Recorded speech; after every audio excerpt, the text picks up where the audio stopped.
Maraming nagtatanong po sa akin, Chinky, paano ba guminhawa ang buhay ng tao? Paano bang yumaman ang isang tao? Everybody wants to become a millionaire.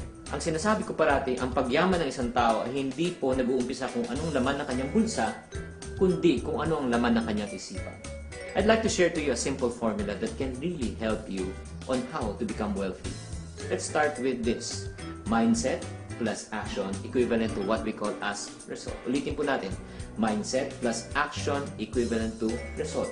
Kung tayo po ay may negative mindset, tayo po rin magkakaroon ng negative action, negative din ang magiging resulta ng ating buhay.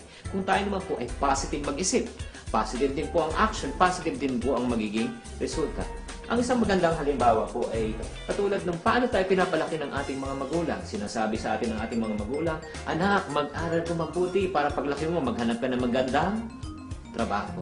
Ano mo masama sa trabaho? Wala. Pero kami po naman mga singkit, paano naman po kami pinapalaki? Sinasabi sa amin, anak, mag-aral ka mabuti para paglaki mo, hanap ka maganda ni negosyo. Okay? Marami yung mga classmate na mga Pilipino naghanap ng magandang trabaho, nagpass na magandang resume after graduation.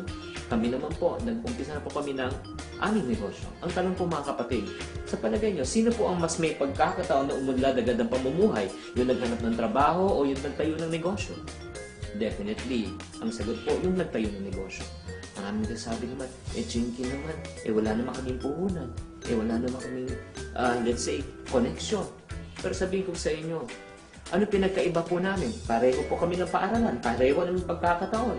Ang pinagkaiba po, kung ano po ang mindset ng magulang sa kanyang anak. Ganun po kapangyarihan yung mindset. If we change our mind, we will change our life. So may mga katanungan, paano ba natin binabago ang ating mga mindset? Una, ang sinasuggest ko parati, kailangan po tayo magbasa ng mga positive na libro. Makinig tayo sa mga tapes or mga preaching or if not motivational speakers.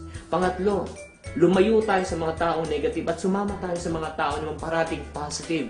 Layuan niyo yung mga parating reklamo ng reklamo. Wala pong magandang maidudulot po sa buhay natin.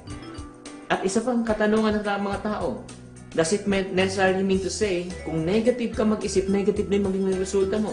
Definitely, yes. Kung negative po tayo mag-isip, negative din po ang ating action, negative din po ang ating result.